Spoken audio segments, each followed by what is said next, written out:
New documents released by the US Department of Justice have pulled back the curtain on Pakistan's sheer panic during India's Operation Sindoor. While the Indian armed forces were busy dismantling terror launch pads with surgical precision last May, Islamabad wasn't just losing it on the battlefield, but it was desperately pleading for mercy behind closed doors in Washington.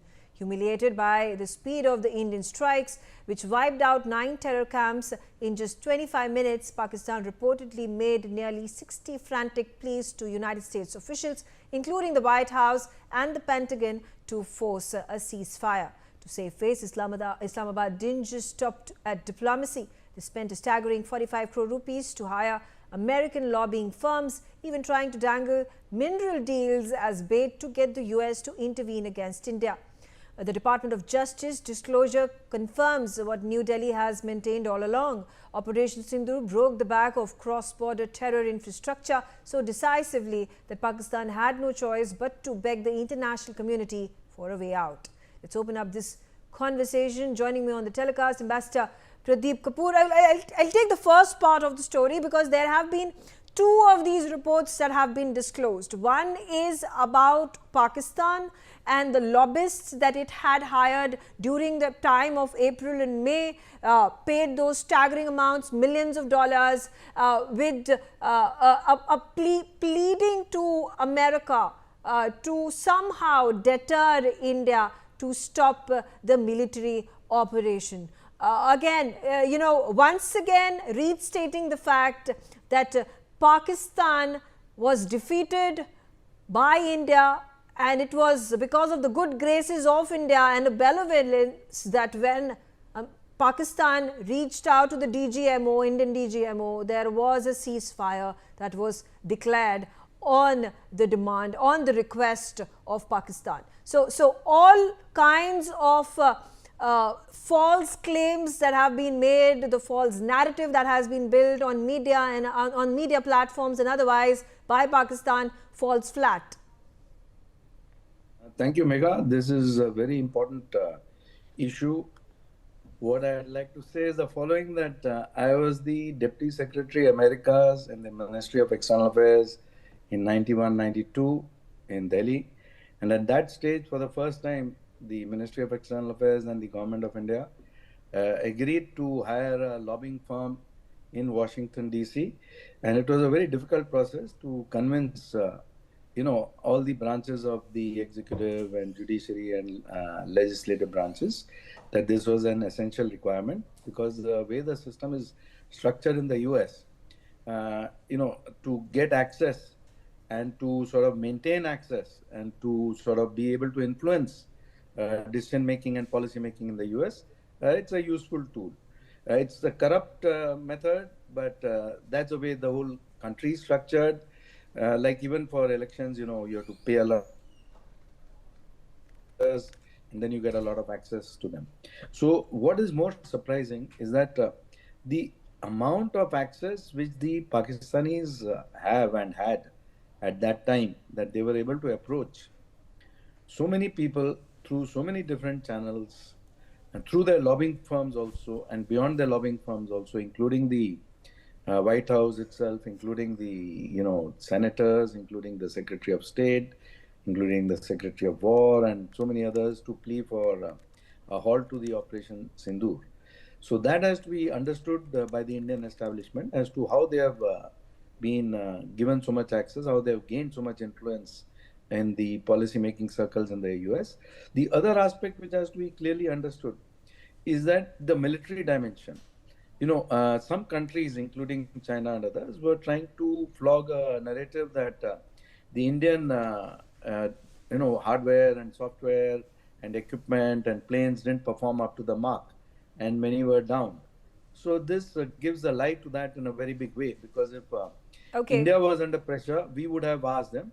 But one more point which I want to make here, Megha, before we get on to further discussions, is that we do not have to talk about it and talk about it in a way that it's a very big ego issue for India or Pakistan, that they made so many pleas. We will talk about it more as a professional issue, that the military and the equipment and the war and the Operation Sindhu, which was launched by India, was phenomenally successful.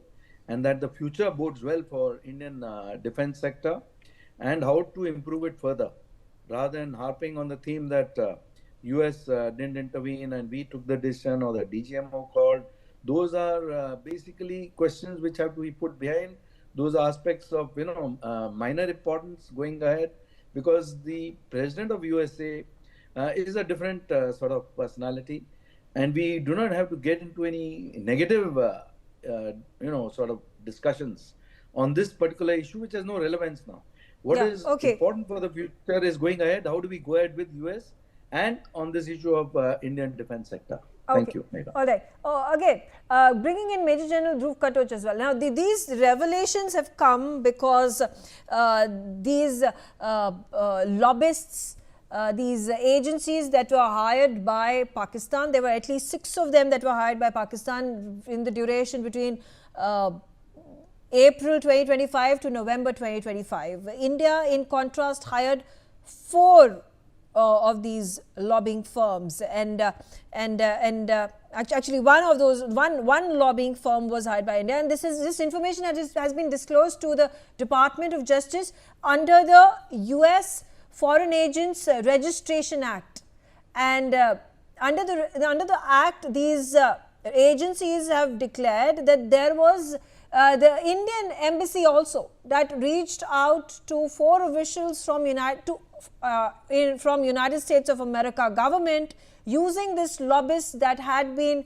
hired at the fee of $1.1 million about the kind of media publicity Operation Sindoor, the military operation and the Pahalgam terror attack was garnering in America.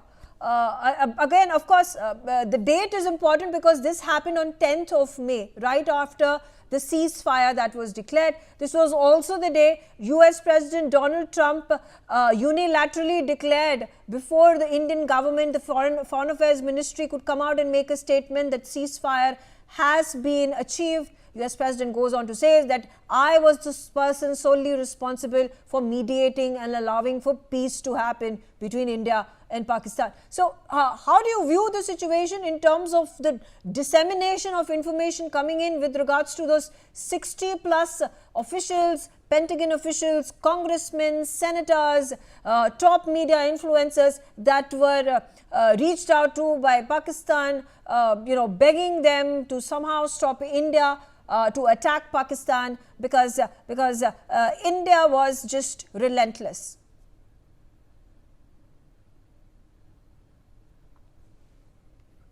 Yeah, thank you, Megha.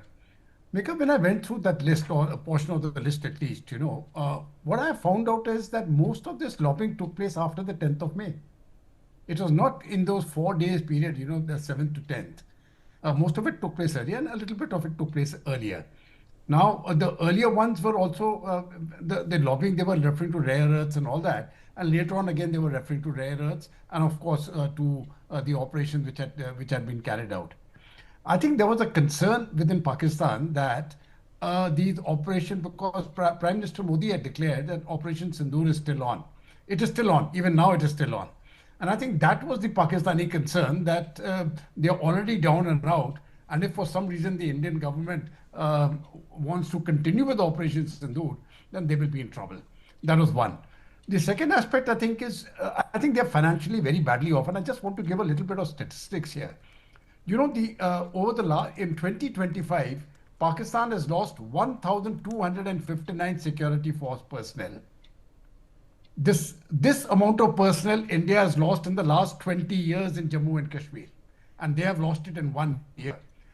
Taking losses of this nature in counter-terrorism and counter-insurgency operations is unsustainable, especially considering the weak state of their economy. I think Pakistan was really getting into the Americans also to tell them, listen, we require financial aid. One, they have been hammered by India. Secondly, they are facing a very dire internal security situation, and they will not be able to survive it. So I think both these things have come together, and the American system, as Ambassador Kapoor has very clearly explained, it's a very open system. Anytime you approach the senator, it has to be recorded, and the purpose for what you're doing so. that is their system. So those records are available whether we approach or the Pakistanis approach. But I think the Pakistani aims were quite different. They desperately wanted American help. Yeah. One, to see that India doesn't pursue operations further, and secondly, they wanted aid. And I think both these things have both these things would have been at the top of the table to get Munir also a luncheon date with the president. Right. Megha. Right, absolutely. Major General Sudhakar ji, it's interesting to note that there has been no counter response that has come from Pakistan. There has been no justification that has been made. Clearly, they cannot do anything because it's all on paper. It's all a fact. There are those calls, those meetings, those discussions that have been mentioned with the lawmakers, like I said, congressmen, media personalities, everything is on paper. It is with the Department of Justice. The lobbyist, the firm that was hired by Pakistan has provided all this information. And it goes about saying that, Pakistan wanted America to mediate. It was Pakistan who pleaded with America, I'm saying this again, to somehow stop the obliteration that India has started against Pakistan through its Operation Sindoor. So clearly the message is right. I think the story has been put straight. I think there is no confusion today in anybody's mind, whether it is Europe or America or Pakistan or any other part of the world, what actually transpired on the ground. Megha, good evening. Thank you for inviting me for your show, and compliments to very esteemed and distinguished co-panelists. Absolutely what you have given in the question, I fully agree with the content. And to start my response to your points and questions, I would say, once again, it has been proven beyond doubt that truth moves slowly, but for surely. And the truth will keep on navigating through the complex situation. It may take little time, but it has come out that the truth was India hammered Pakistan nice and properly.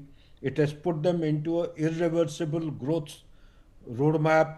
It will take them another year or two to realize what damage has been inflicted on them in those 20-24 minutes or so on 6-7 night. It will also not go down too well. They have rushed to USA in desperation for survival.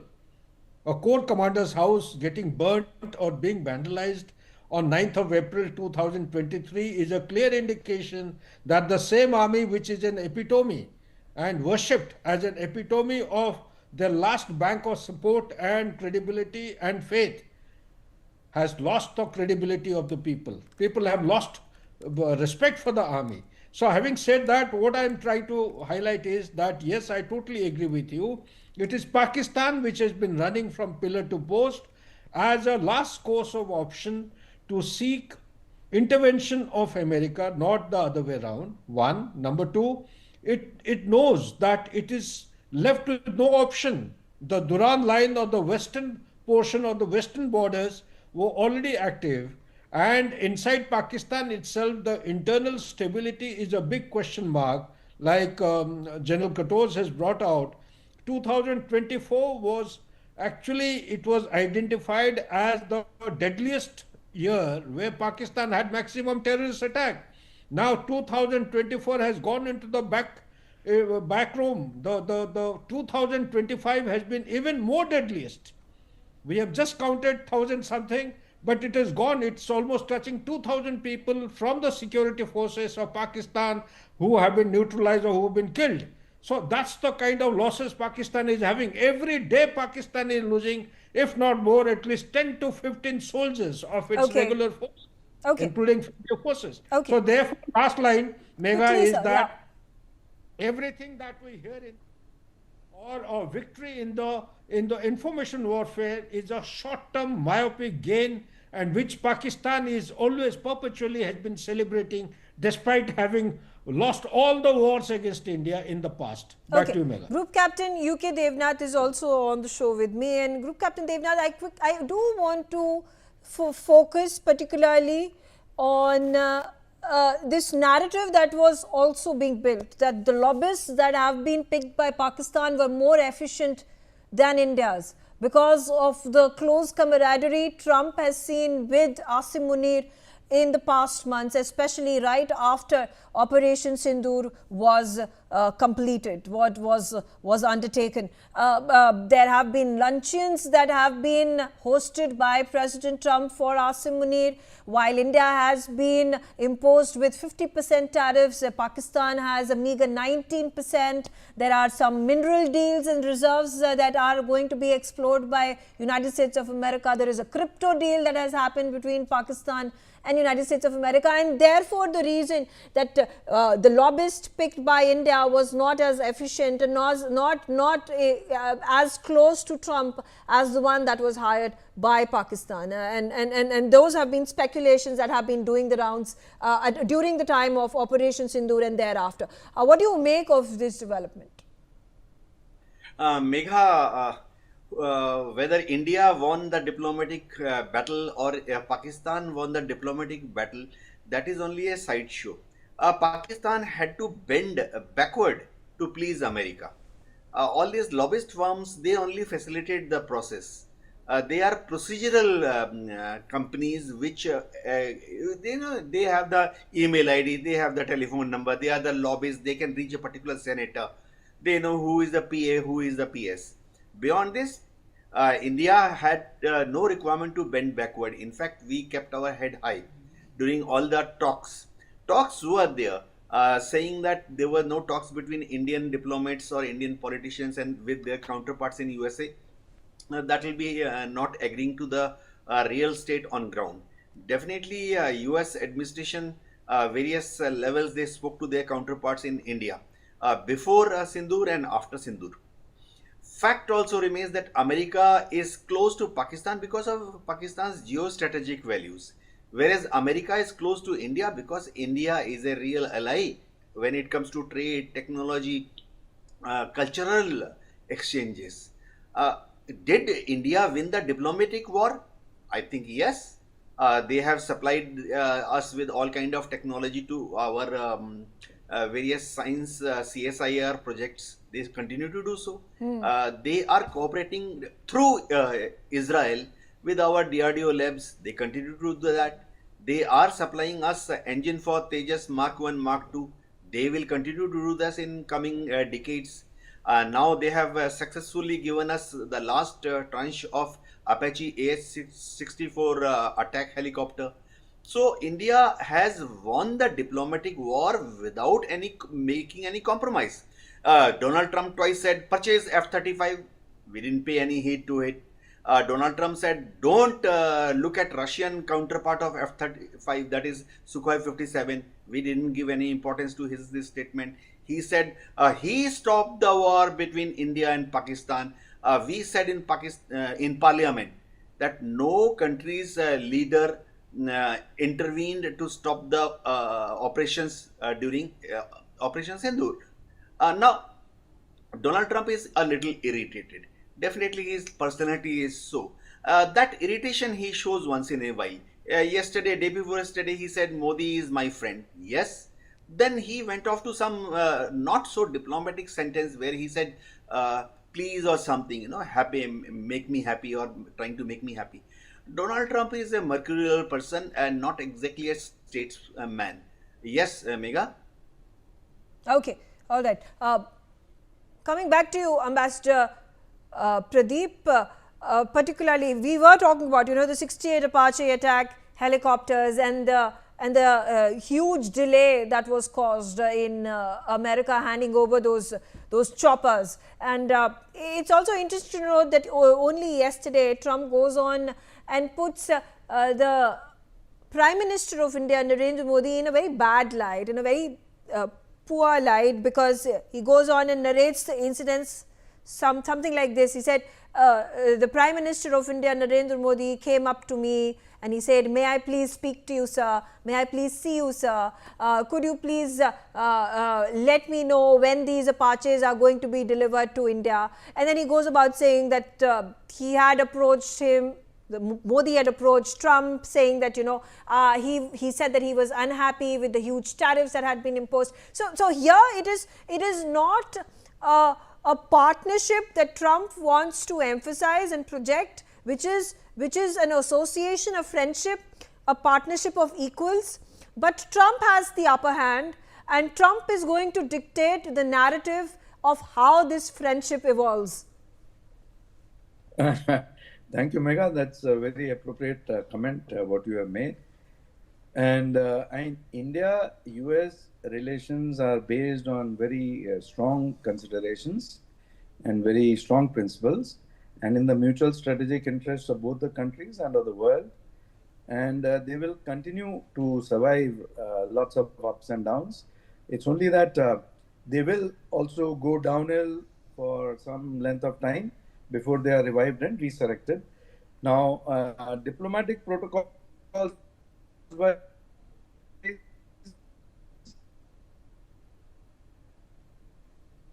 Okay, we'll try to fix that. These are very privileged, privileged discussions anywhere in the world ever. So that is not part of diplomatic protocol or behavior. But the other point which I want to make here, Megha, is that if I see the net outcome and weigh the pros and cons, for Pakistan, it was a phenomenal positive outcome after the obliteration or destruction of such massive assets and resources on the ground. Why I say that? Because from being roasted in the US for the last so many years, almost decades, where it was not given access, the earlier president would not even allow a phone call from the Prime Minister of Pakistan to reach him or let him enter USA or visit him or have any such interaction. So from being, roasted, they suddenly became the toast of the town, in the sense that you are inviting a field marshal who's very sort of fundamentalist, who's very rabid in his talk, in his behavior, in his actions. You're inviting him for lunch to the White House. He has 3 visits to the White House. The Prime Minister of Pakistan is hosted with great regalia in the US, including in the White House. So a country which has been a pariah is suddenly treated as if it's the best and the most important country for the US. Now, you have mentioned some of the reasons, the crypto, the promise of rare earths, which may not be the true or correct statement being made, the gold, the oil, and a lot of this may be buried under the territory of Balochistan. So they may want American help to bombard Balochistan like Israel has been doing, or other countries have been doing, or they have been doing in Venezuela and elsewhere. So that may be part of the reason. Also, the Nobel Peace Prize, nomination, the IMF, World Bank loans to Pakistan when they were not getting access there also. So on the whole, it has been a very net positive outcome. India-US relations, it was a very negative dip in our relations, and it continues to be so on the trade and economic side. Because with the 50% tariffs, there is no solution in sight, no resolution in sight. So it's not going to be easy with the administration, which is mercurial, which it takes decisions, it says, in the interest of the American people. The approval ratings of the current administration are rather low in the US. I'm sitting here in Washington, D.C. There are reports which say that the approval ratings have dropped to 33%, for example. Now, November 2026, the next round of elections are due, the midterm elections. When the whole House of Representatives will come up for vote, the 1/3 of the Senate will come up for vote. Now, if the current trends continue, there is inflation, there is high cost of living, there are promises being made of giving subsidies to all American citizens with some cash amounts, which may be also, helping in getting more votes. But whatever the outcome, if the outcome is negative to the Republican Party, it may make the current administration lame duck for the rest of the period. And that has been the fear that has also been expressed by US President Donald Trump when he was talking to the Republican House, saying that you need to perform well in the US midterms, you need to win them, otherwise I am going to be impeached by the Democrats who are going to take control of the House and the Senate. All right, quickly getting in Major General Dhruv Katoch, last question before I wrap this up. with regards to, don't you think it's ironical, because I think the whole of India seemed to be celebrating when US President Donald Trump won those elections and took charge, and suddenly in the course of the 1 year it has been so devastating a blow to India particularly, I'm not even talking about the rest of the world, that we seem to be waiting either him losing the midterm elections or bear with him for the next 4 years.